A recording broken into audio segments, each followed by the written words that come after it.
बिस्मिल्लाहिर्रहमानिर्रहीम। आज हम सक्सेसिव बेल एप्लीकेशंस का एक procedure guideline supreme court of Pakistan ने दी हैं, वो अवेयरनेस के लिए डिस्कस करेंगे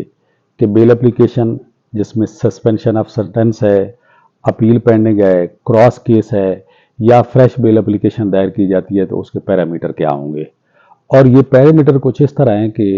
ये सुप्रीम कोर्ट ऑफ पाकिस्तान ने चारों सूबों के चीफ जस्टिस साहबान को भिजवाए और उनको डायरेक्शन दी कि नीचे अपनी अदालतों में सेशन जज और मजिस्ट्रेट साहबान को भी ये भिजवाए जाएं। सबसे पहला पैरामीटर ये है कि ऑल बेल एप्लीकेशन जितनी भी दायर होंगी उनकी साइड पे नोट दिया जाएगा कि प्रीवियस ये बेल एप्लीकेशन कब दायर हुई, किस कोर्ट में दायर हुई, फ्रेश बेल एप्लीकेशन है और उसमें डिसीजन क्या हुआ, खारिज हुई या चालान डिसमिस हुई या ग्रांट हुई। और इसी तरह अगर क्रॉस केस कोई है तो उसमें भी दी जाएगी कि फलां कोर्ट में ये पहले जेर समात रही है और उसमें ये डिसीजन आया है। तो ये मैंडेटरी है कि हर बेल एप्लीकेशन की साइड पे एक सर्टिफिकेट वकील हर सूरत देगा जो उन्हें अपने मौक्कल प्रोवाइड करेंगे कि इसकी सस्पेंशन है चल रही, इसकी अपील चल रही है, ये फ्रेश बेल एप्लीकेशन है, सेकंड है, थर्ड है, फोर्थ है। First parameter. सेकंड उन्होंने ये कहा कि अगर बेल एप्लीकेशन दायर की गई है और उसका मेरिट पे फैसला हो गया है और मेरिट के फैसले होने के बाद दोबारा दायर की गई है उसी कोर्ट में, तो जब तक कोई फ्रेश ग्राउंड ना होगी तो वो बेल इंटरटेन नहीं की जाएगी। और अगर फ्रेश ग्राउंड नहीं होती तो बेल का कोई फैसला वो सेम ही रहेगा अप टू उस कोर्ट जिस कोर्ट में वो दायर की गई है, और उसमें भी इसी तरह सारे हालात वाकयात मेंशन होंगे।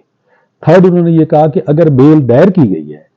और फिर विड्रा कर दी गई है, सिंपल विड्रा कर दी गई है, सिंपल, तो फिर दोबारा बेल फाइल करने में कोई हर्ज नहीं है, दोबारा दरखास्त जमानत दायर हो सकती है।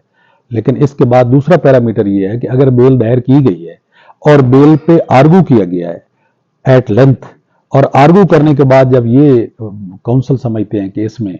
फाजिल अदालत का व्यू अदरवाइज है और आर्गूइंग एट लेंथ वो विड्रा कर लेती है, तो फिर भी वो मेरिट पे होगी और फिर उन्हीं ग्राउंड पे दोबारा बेल दायर नहीं की जा सकती।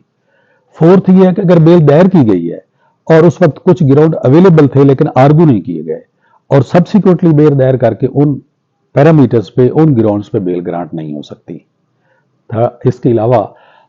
यह है कि अगर बेल दायर की गई है और दायर करने के बाद उसमें नोटिस किया गया है और नोटिस के बाद विड्रा कर ली गई है,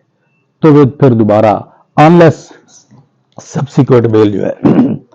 वो उसमें नई ग्राउंड ना हो तो वो दायर नहीं होगी। और ये सारा फैसला जो है PLD 2014 सुप्रीम कोर्ट पे 241 में जनाब आसिफ सईद खोसा साहब ने डिसाइड किया था और इसमें सारे ये पैरामीटर तय किए थे। That's all.